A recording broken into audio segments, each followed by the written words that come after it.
Good morning students, आप सभी को नववर्ष की हार्दिक शुभकामनाएं।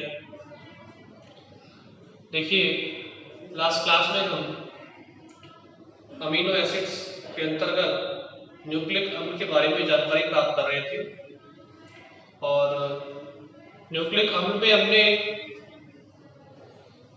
किस तरीके से हम न्यूक्लियोसाइड का निर्माण करते हैं उन्हें देखा। फिर हम किस तरीके से न्यूक्लियोटाइडों का निर्माण करते हैं वो देखा और लास्ट में हमने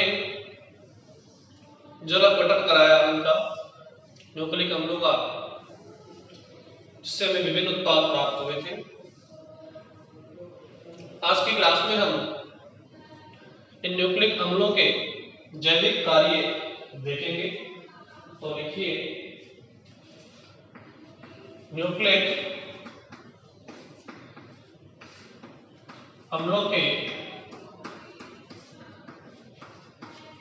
जैविक कार्य,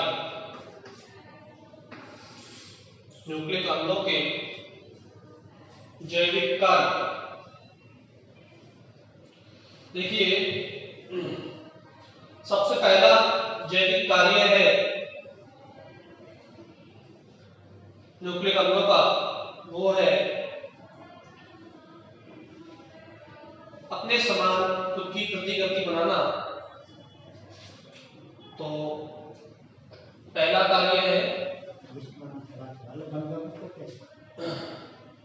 स्वयं प्रतिकृतिकरण या डीएनए की पुनरावृत्ति।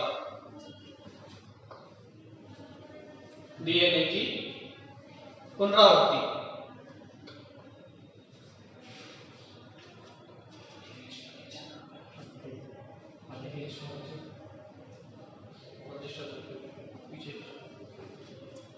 तो डीएनए की पुनरावृत्ति या स्वयं प्रतिकृतिकरण। तो डीएनए की पुनरावृत्ति क्या होती है? डीएनए का वो अपने समान दो नई शाखाएं बनाता है, इसे हम बोलते हैं पुनरावृत्ति को या स्वयं प्रतिकृतिकरण। डीएनए की पुनरावृत्ति या स्वयं प्रतिकृतिकरण। इसमें क्या होता है? देखिए, ये डीएनए का अणु होता है, इसमें विभिन्न नाइट्रोजन क्षार कौन से होते हैं डीएनए के अंदर? एडेनिन, थाइमिन, ग्वानिन और साइटोसिन, ये होते हैं। प्यूरिन क्षार पिरामिडिन क्षार से जुड़े हुए रहते हैं, एडेनिन थाइमिन से, ग्वानिन साइटोसिन से जुड़ा रहता है। ठीक है, तो देखिए, ये 5-1 एंड 3-1 ए इधर किससे? टी से, एडेनिन थाइमिन से, ए टी से, और जी इससे, सी से, इस तरीके से जुड़े रहते हैं। एक स्ट्रैंड है।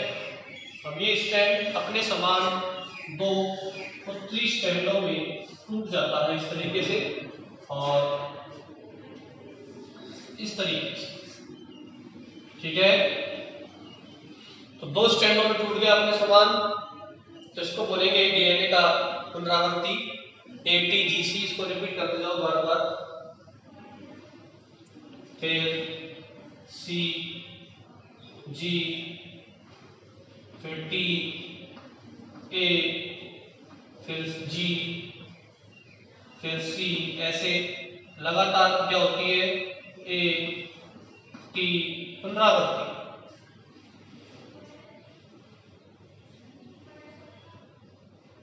ठीक है, ऐसे ही इधर कर दो। फिर जी, सी, ए, टी, जी, सी, ए, टी, जी, सी, ऐसे डीएनए की पुनरावृत्ति हो रही है। फटाफट A T G C T A सी जी, ठीक है, बना दो उसको फटाफट।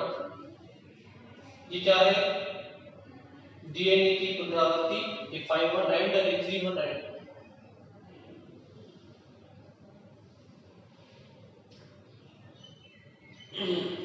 ये भी 3' 5 3 5,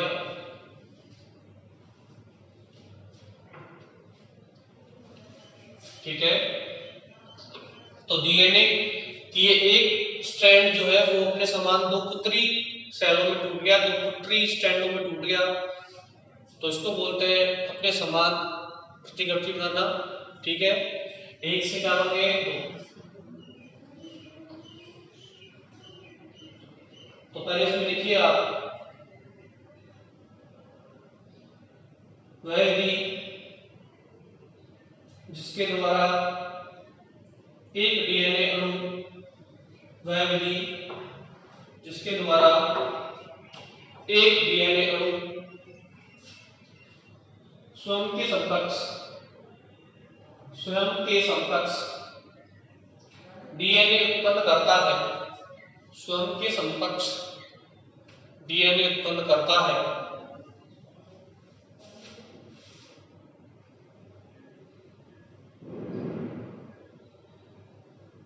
ठीक है। देखो डीएनए के इसी गुण के कारण, डीएनए के इसी गुण के कारण पैतृक गुण उसकी संतति में आते हैं। डीएनए के उसी गुण के कारण उसके पैतृक गुण उसकी संतति में आते हैं। देखिए पिता के जो गुण होते हैं वो अपने संतान के अंदर आते हैं, उसका रीजन यही है कि डीएनए क्या होती है? पुनरावृत्ति। देखो यह प्रक्रिया एंजाइम उत्प्रेरित विधि है। यह प्रक्रिया कैसी है? एंजाइम उत्प्रेरित विधि है। इसमें तो क्या होता है? एक स्ट्रैंड दो स्ट्रैंडों में टूट जाता है, एक पुत्री कोशिका और एक पैतृक कोशिका दो पुत्री कोशिका में टूट जाती है, जैसे सेम एक स्ट्रैंड दो स्ट्रैंडों में टूट जाता है। देखिए हमने देखा था कि डीएनए की संरचना ऐसे होती है कुंडली, तो ये कुंडली जब खुलती है तो दो स्ट्रैंडों में टूटेगी, ठीक है। दोनों स्ट्रैंड खुल जाएंगे और खुलकर ये स्टाइल की संरचना बनाएंगे, ठीक है। तो देखिए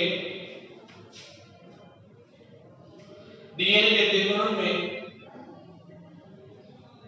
डीएनए के द्विगुणन में दोहरी कुंडली धीरे धीरे खुलती है, धीरे धीरे खुलती है तथा क्षार युग्मों के बीच, यानी कि क्षार है ना कि एडेनिन थाइमिन साइट्स में बनते हैं, क्षार युग्मों के बीच तथा क्षार युग्मों के बीच हाइड्रोजन बंध के टूटने से, हाइड्रोजन बंध के टूटने से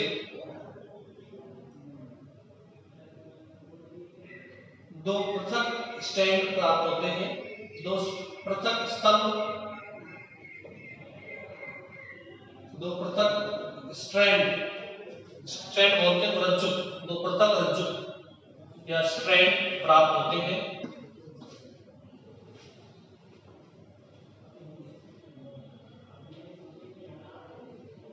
ठीक है, देखो प्रत्येक नया स्ट्रैंड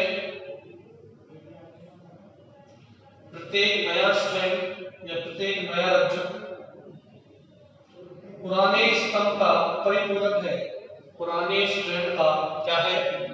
परिपूरक है, कॉम्प्लीमेंट्री है, यानी कि ये स्ट्रैंड नए स्ट्रैंड जो है इस पुराने स्ट्रैंड के क्या है? परिपूरक है, समान।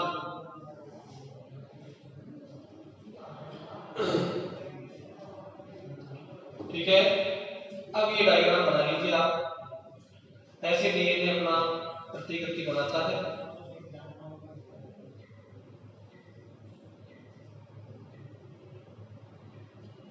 तो इस प्रकार डीएनए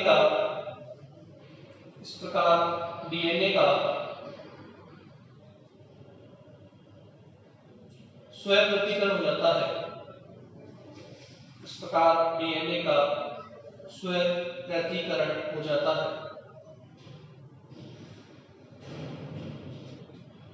देखिए ये प्यूरिन्स और प्राइमेटिक्स आपस में जुड़े हुए हैं, AT से और GC से ऐसे जुड़े रहते हैं।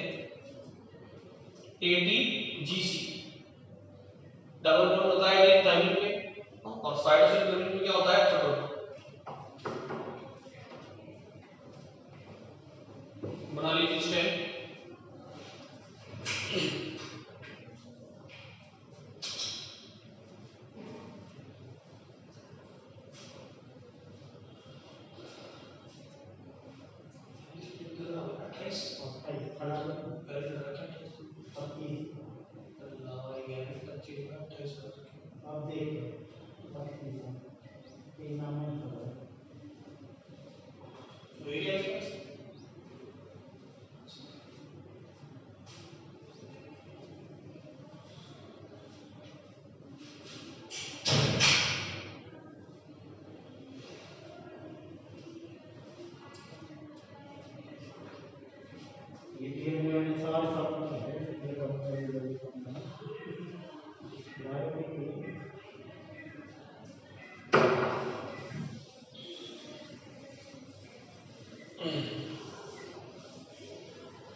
अगला कार्य है प्रोटीन संश्लेषण।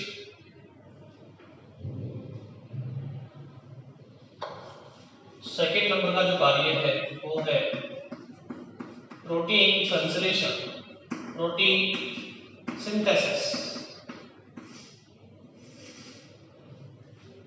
तो देखिए डीएनए में क्या होता है,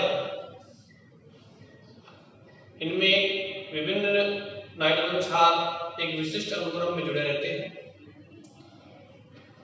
जब प्रोटीन संश्लेषण होता है तो प्रोटीन संश्लेषण में क्या होता है,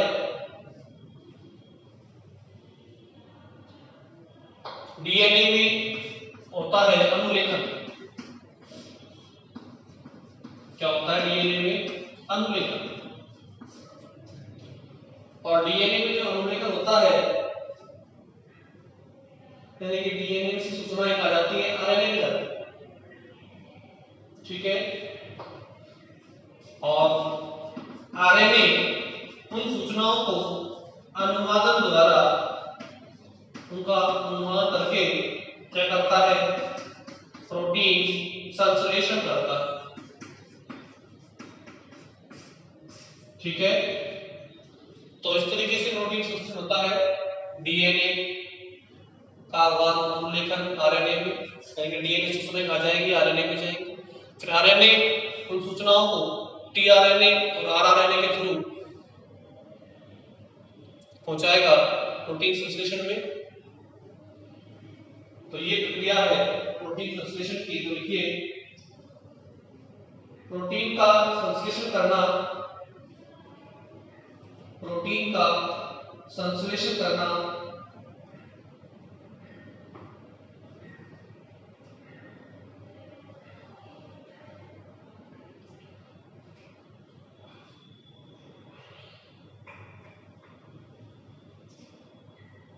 न्यूक्लिक अम्ल का दूसरा महत्वपूर्ण कार्य है। न्यूक्लिक अम्ल का दूसरा महत्वपूर्ण कार्य है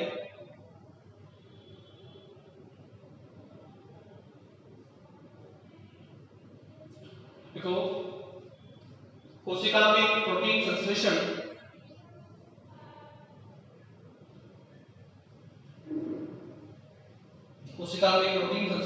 विभिन्न आरएनए अणुओं द्वारा, इसके द्वारा होता है, विभिन्न आरएनए अणुओं द्वारा होता है। कोशिका में प्रोटीन संश्लेषण इसके द्वारा होता है, कोशिका में प्रोटीन संश्लेषण विभिन्न आरएनए अणुओं के द्वारा होता है।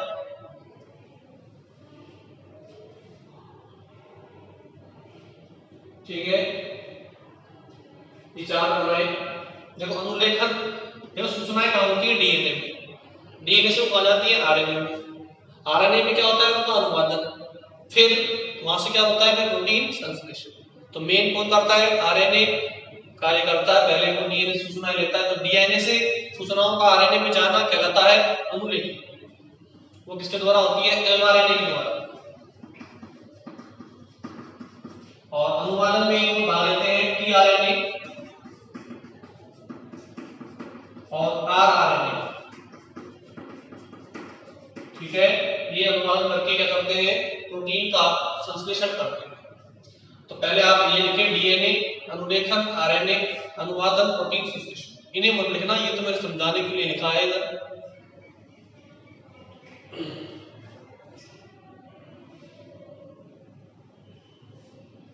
अब सबसे पहले लिखें आप, ये लिखने के बाद अनुलेखन।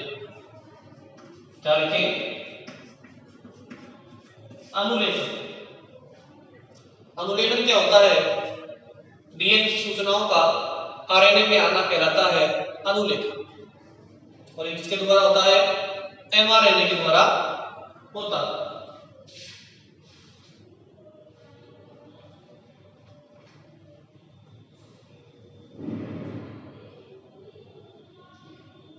तो लिखिए, अनुलेखन में लिखो, डीएनए में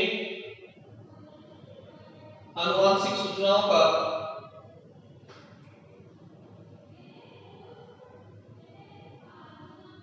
डीएनए में आनुवंशिक सूचनाओं का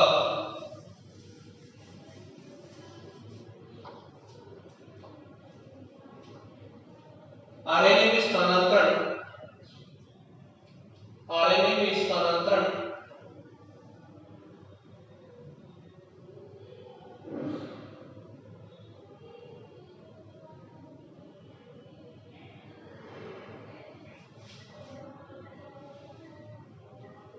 अनुलेखन कहलाता है।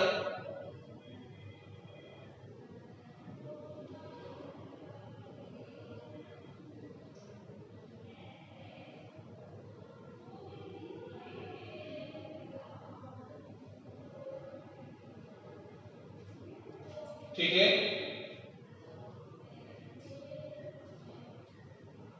लिखो, प्रोटीन संश्लेषण हेतु आवश्यक, प्रोटीन संश्लेषण हेतु आवश्यक तीनों प्रकार के आरएनए, तीनों प्रकार के आरएनए कौन कौन से? एमआरएनए, टीआरएनए और आरआरएनए। आरआरएनए तीनों प्रकार के आरएनए का संश्लेषण डीएनए अणु द्वारा होता है, डीएनए अणु द्वारा होता है।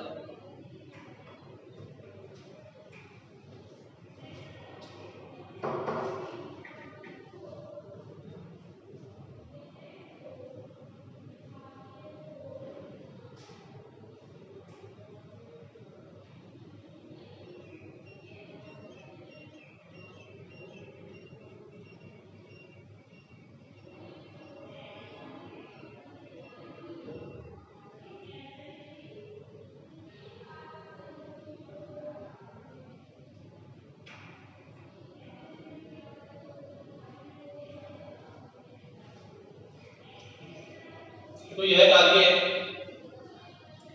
कार्य अनुलेखन का कार्य एमआरएनए द्वारा किया जाता है। अनुलेखन का कार्य एमआरएनए द्वारा किया जाता है।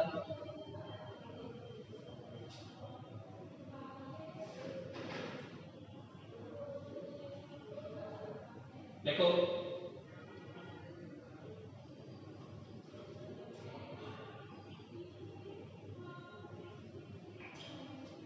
डीएनए टेम्पलेट पर आरएनए संश्लेषण प्रक्रिया, डीएनए टेम्पलेट पर आरएनए संश्लेषण प्रक्रिया को कोई अनुलेखन कहते हैं, कोई अनुलेखन कहते हैं। और यह प्रक्रिया किसके द्वारा होती है? यह प्रक्रिया आरएनए पॉलीमरेज एंजाइम द्वारा, यह प्रक्रिया आरएनए पॉलीमरेज एंजाइम द्वारा संपन्न होती है। यह प्रक्रिया आरएनए पॉलीमरेज एंजाइम द्वारा संपन्न होती है।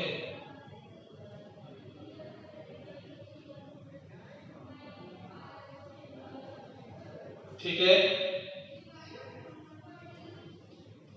तो अनुलेखन होता है एमआरएनए द्वारा और आरएनए पॉलीमरेज एंजाइम की उपस्थिति में। इसके बाद जो हमारा एमआरएनए है वो चला जाएगा राइबोसोम में।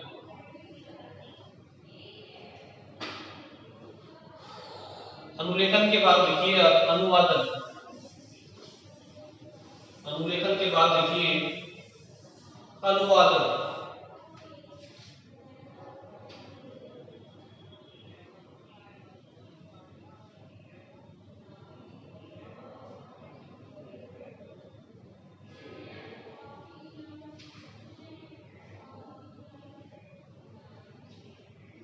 देखो, अनुलेखन के पश्चात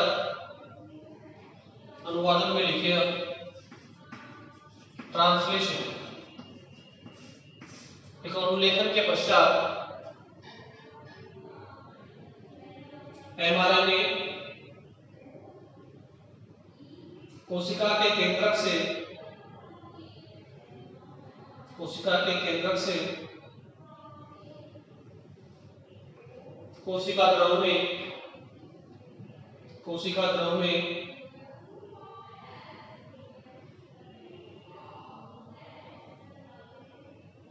राइबोसोम की ओर चला जाता है।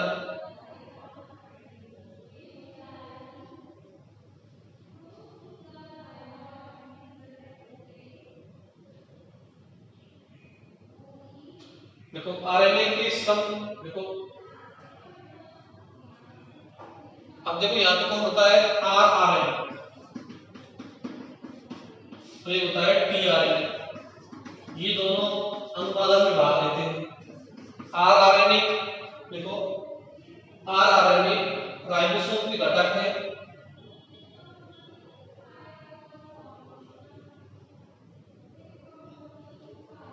देखो, आरएनए अणुओं के स्तंभ में आरएनए अणुओं के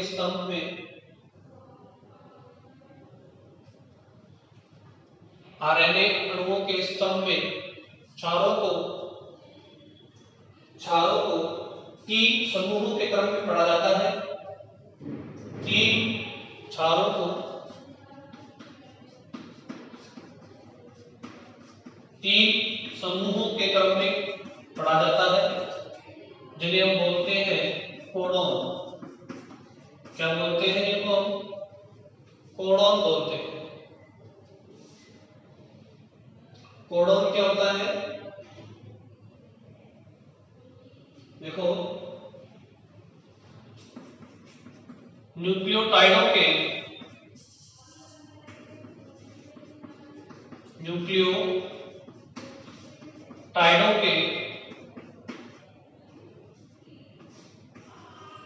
प्रत्येक ट्रिपलेट को हम क्या कहते हैं?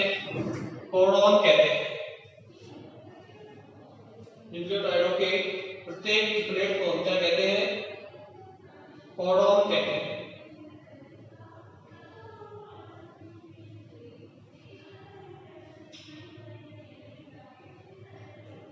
देखो, प्रत्येक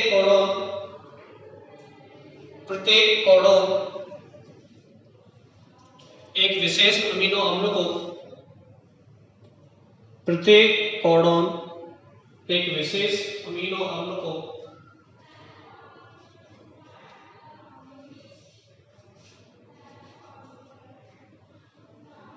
दर्शाता है।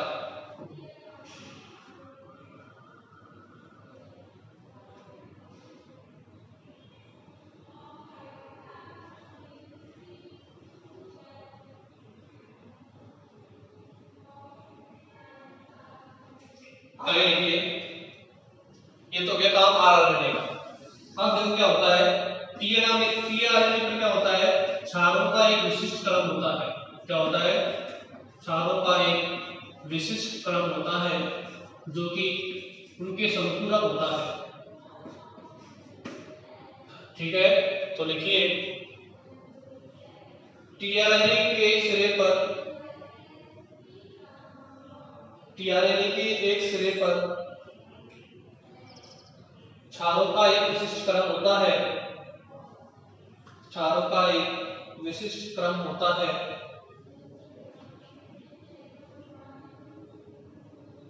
जो जो एमआरएनए के क्षारों का पूरक होता है, जो एमआरएनए के क्षारों का पूरक होता है।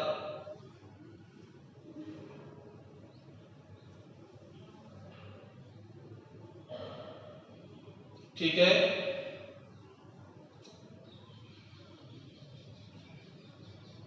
देखो राइबोसोम में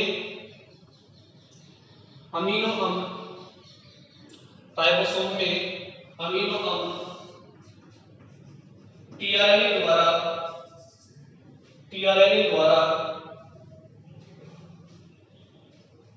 एमआरएनए पर लाए जाते हैं, या टीआरएनए के द्वारा एमआरएनए पर लाए जाते हैं। तो टीआरएनए के द्वारा कहाँ लाए जाएंगे, एमआरएनए पर लाए जाएंगे। ठीक है, तो अनुवादन में आरआरएनए और टीआरएनए का अर्थ होता है। ठीक है, आरआरएनए पर कोडोन होते हैं। कोडोन क्या होता है, अमीनो अम्लों के क्षारों का एक ट्रिपलेट, क्षारों के तीन क्षारों का एक समूह कहलाता है ट्रिपलेट, और वो किसी एक विशिष्ट अमीनो अम्ल को प्रदर्शित करता है। और टीआरएनए जो होता है वो सूचनाओं को एमआरएनए की ओर अंकित करता है। तो ये हुआ प्रोटीन संश्लेषण। पहले डीएनए का प्रतिकृतिकरण होगा, जिससे डीएनए बनेगा दूसरा नया पुत्री डीएनए, और उस पुत्री डीएनए में फिर अनुलेखन होगा, जिससे सूचनाएं जाएंगी आरएनए में, डीएनए से एमआरएनए के थ्रू, फिर वो आरएनए में अनुवादन होगा टीआरएनए और आरएनए के थ्रू, जिससे प्रोटीन का संश्लेषण हो जाएगा। तो ये प्रक्रिया थी प्रोटीन संश्लेषण की। अब देखिए तीसरा और अंतिम कार्य न्यूक्लिक अम्लों का वो है उत्परिवर्तन। तीसरा कार्य कौन सा है, अंतिम कार्य उत्परिवर्तन, म्यूटेशन। तो उत्परिवर्तन ये क्या होता है, देखिए डीएनए के अंदर विशिष्ट अमीनो अम्लों के क्षारकों के अनुक्रम में परिवर्तन कहलाता है उत्परिवर्तन। क्षारकों के अनुक्रम में परिवर्तन हम क्या बोलते हैं, उत्परिवर्तन बोलते हैं। एक विशिष्ट क्रम में जुड़े रहते हैं विभिन्न क्षार अमीनो अम्ल के अंदर, और इनके अनुक्रम में जब परिवर्तन कर देंगे तो क्या हो जाएगा, उत्परिवर्तन हो जाएगा। तो देखिए इसमें विशिष्ट परिस्थितियों में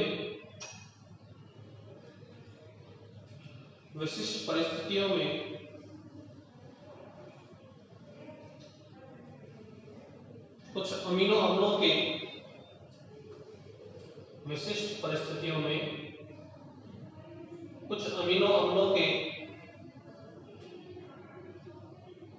नाइट्रोजन क्षारों का अनुक्रम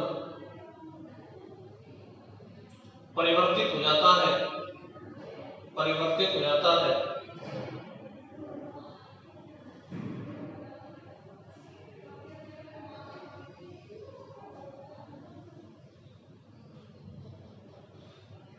कोशिकाओं में होने वाले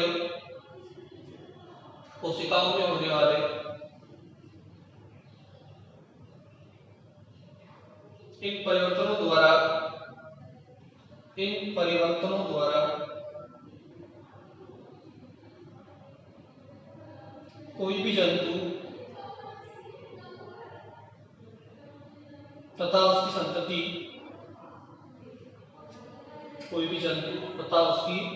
संतति में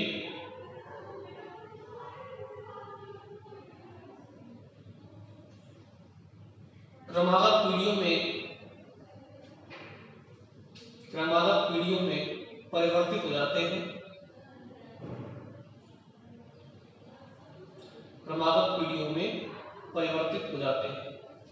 यह परिघटना जैव विकास के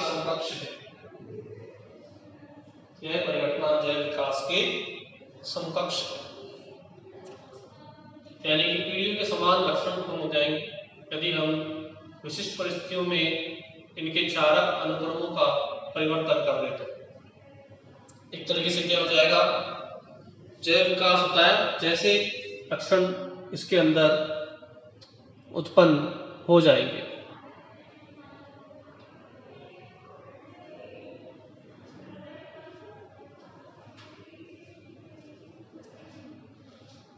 तो इस तरीके से न्यूक्लिक अम्ल के हमने 3 कार्य देखे। पहला कार्य था कि अपने समान प्रतिकृति बनाता है, जैसा कि इसने सबसे पहले विशिष्ट एंजाइमों की उपस्थिति में एक रज्जु अपने समान 2 पुत्री रज्जुओं में कन्वर्ट हो जाता है और इसके स्ट्रैंडों में विभिन्न क्षार प्यूरिन्स और ब्रोमीडिन्स हाइड्रोजन बंधों के द्वारा एक दूसरे से जुड़े रहते हैं, एडेनिन, थाइमिन, गुआनिन, साइटोसिन के साथ। और उसके बाद हमने देखा इसका दूसरा कार्य प्रोटीन संश्लेषण, तो जिसमें पहले डीएनए से अनुलेखन के द्वारा आरएनए में सूचनाएं आएंगी। ये कार्य एमआरएनए के द्वारा होता है। फिर आरएनए से टीआरएनए और आरआरएनए के थ्रू प्रोटीन का संश्लेषण होगा। यह प्रक्रिया कहलाती है अनुवादन। लास्ट में हमने इसका अंतिम कार्य देखा है उत्परिवर्तन, जिसमें क्या होता है, जब हम इन न्यूक्लिक अम्लों के विशिष्ट स्थानों के अनुक्रम में परिवर्तन करते हैं तो पीढ़ी दर पीढ़ी गुणों का स्थानांतरण हो जाता है और जैव विकास संपर्क से प्रक्रिया होती है। ठीक है, अब देखिए न्यूक्लिक अम्लों के बाद इस यूनिट का लास्ट टॉपिक है, वो है डीएनए की द्विकुंडलीय संरचना। देखिए डीएनए की द्विकुंडलीय संरचना होती है कुंडली के समान दोहरी कुंडलित, इस तरीके से 2 स्ट्रैंड आपस में दोहरी कुंडलन के रूप में रहते हैं और जिसमें विभिन्न प्यूरिन्स और ब्रोमीडिन्स क्षार एक दूसरे से हाइड्रोजन बंध के द्वारा जुड़े रहते हैं, एडेनिन थाइमिन के साथ डबल बॉन्ड से और गुआनिन साइटोसिन के साथ ट्रिपल बॉन्ड से जुड़ा रहता है। तो इसके बारे में डिस्कशन हम नेक्स्ट क्लास में करेंगे। आज की क्लास में इतना। धन्यवाद।